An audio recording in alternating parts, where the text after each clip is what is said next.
Pada zaman Pangeran Mas Zainul Arifin atau Panembahan Ratu I, terdapat kisah menarik dalam pemerintahan yang mencerminkan perluasan wilayah dan hubungan antara kesultanan-kesultanan di Jawa. Mari kita jelajahi cerita unik ini.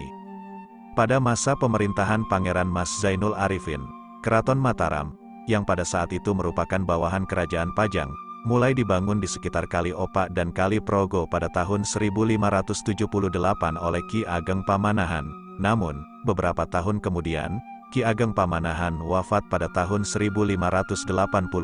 Kepemimpinan di Keraton Mataram dilanjutkan oleh putranya, Danang Sutawijaya. Beberapa tahun setelah meninggalnya Ki Ageng Pamanahan, Sultan Hadiwijaya dari Kerajaan Pajang juga wafat, tepatnya pada tahun 1587. Pada saat pemakaman Sultan Pajang, Danang Sutawijaya, yang selama ini tidak pernah suka menghadap Sultan Pajang, akhirnya datang untuk menghadiri upacara pemakaman Sultan. Pada masa pemerintahan Danang Sutawijaya, terjadi perluasan wilayah Mataram yang mencakup beberapa wilayah penting. Pajang dijadikan kadipaten, dan Pangeran Benawa, putra Sultan Hadiwijaya, diangkat sebagai pemimpin Kadipaten Pajang. Demak berhasil dikuasai, dan seseorang dari wilayah Yuwana ditempatkan sebagai penguasa.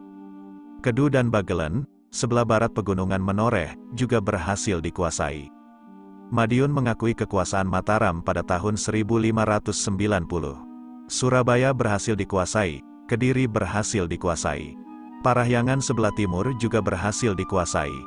Pada masa pemerintahan Pangeran Mas Zainul Arifin, Kesultanan Cirebon berhasil mempertahankan hubungan baik antara Kesultanan Banten dan Kesultanan Mataram. Ini disebabkan oleh adanya hubungan keluarga antara Kesultanan Banten dan Kesultanan Cirebon, yang keduanya masih keturunan Sunan Gunung Jati. Selain itu, hubungan persahabatan yang erat juga telah terjalin antara Pangeran Mas Zainul Arifin dan Danang Sutawijaya, penguasa Mataram pertama. Pada masa ekspansi wilayah yang dilakukan oleh Kerajaan Mataram di bawah pimpinan Danang Sutawijaya, Mataram juga menjalin kedekatan dengan Kesultanan Cirebon. Hubungan ini tidak berakar dari penaklukan, melainkan dari persahabatan. Pembangunan Benteng Kuta Raja Cirebon, yang dalam naskah Kacirebonan disebut sebagai Benteng Seroja, diyakini mendapatkan bantuan dari Danang Sutawijaya, Raja Mataram. Benteng ini diperkirakan telah dibangun sebelum tahun 1596, karena sudah diceritakan dalam pelayaran pertama bangsa Belanda pada tahun 1596, 3 tahun setelah ditandatanganinya Perjanjian Persahabatan, yang sebenarnya adalah perjanjian monopoli dagang Belanda terhadap Cirebon pada tahun 1681. Benteng tersebut masih dapat dikenali. Sultan Agung Hanyaraka-Kusuma dari Mataram sangat menghormati Pangeran Mas sebagai gurunya, dan hal ini menjadi pesan penting dari Danang Sutawijaya, Sultan Mataram pertama, yang berpesan kepada keturunannya agar selalu menjaga hubungan baik dengan Cirebon. Pada tahun 1614, ketika Gubernur Jenderal Pieter Both berkuasa di Hindia Belanda, Belanda mengirimkan utusan ke Mataram, yang dipimpin oleh Jan Pieter Zoon-Koen, yang kelak menjadi Gubernur Jenderal Hindia Belanda pada tahun 1619. Sultan Agung Mataram pada saat itu, tahun 1613 sampai tahun 1645, menyampaikan klaim bahwa seluruh wilayah Pulau Jawa bagian barat adalah wilayah Mataram, kecuali wilayah Kesultanan Banten dan Kesultanan Cirebon. Riklof Volkets van Goens, Gubernur Jenderal Hindia Belanda pada periode tahun 1678 sampai tahun 1681, menyatakan bahwa utusan Verenida Ostindische Compagnie, VOC, telah 5 kali ditugaskan ke Mataram pada periode sekitar tahun-tahun 1648 sampai tahun 1654. Sejak zaman Danang Sutawijaya, teman Pangeran Mas Zainul Arifin, hubungan yang erat telah terjalin dalam suasana perdamaian. Hal ini memungkinkan karena Cirebon dianggap suci, dan telah memeluk agama Islam, sehingga menjaga hubungan baik dengan wilayah-wilayah sekitarnya menjadi penting bagi kedua belah pihak. Pada masa pemerintahan Panembahan Ratu I, penguasa kerajaan Cirebon yang bertahta antara tahun 1570 hingga 1649 m, terdapat sebuah kisah cinta dan persaingan antar kerajaan yang menarik. Kisah ini berpusat pada Ratu Harisbaya, istri kedua Panembahan Ratu I. Pada tahun 1585 Masehi, Gesyun Ulun, seorang raja dari kerajaan Sumedang Larang, bersama senopatinya Jaya Perkasa, membawa lari Ratu Harisbaya dari istana kerajaan Cirebon. Peristiwa ini memalukan bagi Kerajaan Cirebon dan Raja Panembahan Ratu, yang merasa harga dirinya terinjak-injak. Menghadapi peristiwa memalukan tersebut, Panembahan Ratu I kemudian mengumumkan perang terhadap Sumedang. Sumedang, bagaimanapun, tidak gentar karena Gesyun Ulun, Raja Sumedang, memiliki satu tuntutan yang tidak bisa diabaikan, Ratu Harisbaya harus menjadi istrinya. Kisah pertempuran antara Cirebon dan Sumedang, yang dipicu oleh penculikan Ratu Cirebon, tercatat dalam beberapa naskah klasik, seperti naskah Pustaka Kertabumi, Babat Sumedang, dan Babat Limbangan. Sebelum perang terjadi, kedua kerajaan ini memiliki sejarah panjang, terutama kisah ketika Panembahan Ratu, Gesyun Ulun, dan Harisbaya masih muda.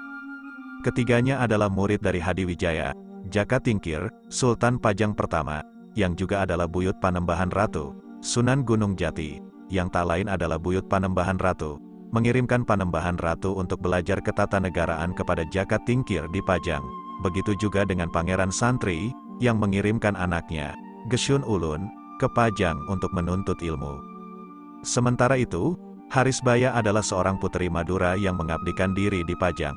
Prestasi Panembahan Ratu di Pajang sangat gemilang. Setelah menguasai ilmu ketatanegaraan, Hadiwijaya menikahkan anak perempuannya, Ratu Mas Pajang, dengan Panembahan Ratu, untuk mengikat tali persaudaraan dengan Kerajaan Cirebon. Ratu Mas Pajang kemudian dijadikan permaisuri Kerajaan Cirebon ketika Panembahan Ratu menjadi raja. Sementara itu, Gesyun Ulun terlibat dalam cinta lokasi dengan Harisbaya, dan keduanya saling mencintai. Kisah cinta mereka menjadi kompleks ketika Gesyun Ulun harus pulang ke Sumedang untuk menjadi raja menggantikan ayahnya yang telah wafat. Kini, baik Panembahan Ratu maupun Gesyun Ulun telah menjadi raja di negara masing-masing dan telah memiliki keluarga. Namun, setelah beberapa lama berlalu, muncul kabar bahwa Hadiwijaya, Raja Pajang, wafat dalam sebuah pemberontakan yang dipimpin oleh Sutawijaya, anak Ki Ageng Pamanahan Adipati Mataram. Mendapati mertuanya telah wafat, Panembahan Ratu selaku Sultan Cirebon kemudian menghadiri pemakaman Hadiwijaya di Pajang. Setelah pemakaman tersebut, tata Pajang diserahkan kepada Arya Panggiri. Sikap yang ditunjukkan oleh Panembahan Ratu dalam menghadapi pemberontakan Mataram terhadap Pajang adalah sikap kontra. Ia tetap mendukung Pajang di bawah pimpinan Arya Panggiri. Sebagai hadiah atas dukungannya, Arya Panggiri memberikan Harisbaya kepada Panembahan Ratu. Setelah peristiwa ini, resmi bahwa Harisbaya menjadi istri kedua Panembahan Ratu. Pada awalnya, perkawinan Panembahan Ratu dengan Harisbaya berjalan lancar, dan tidak lama kemudian Harisbaya mengandung anak dari Panembahan Ratu. Ketika Gesyun Ulun, Raja Sumedang Larang, beserta keempat senopatihnya melakukan kunjungan kenegaraan ke Kerajaan Cirebon. Dalam kunjungan yang berlangsung berhari-hari ini, takdir mempertemukan kembali Gesyun Ulun dan Harisbaya. Keduanya terlibat dalam cinta lokasi untuk kedua kalinya, meskipun Harisbaya kini telah menjadi istri orang. Meskipun Gesyun Ulun berusaha menahan cintanya, Harisbaya tak bisa mengendalikan perasaannya.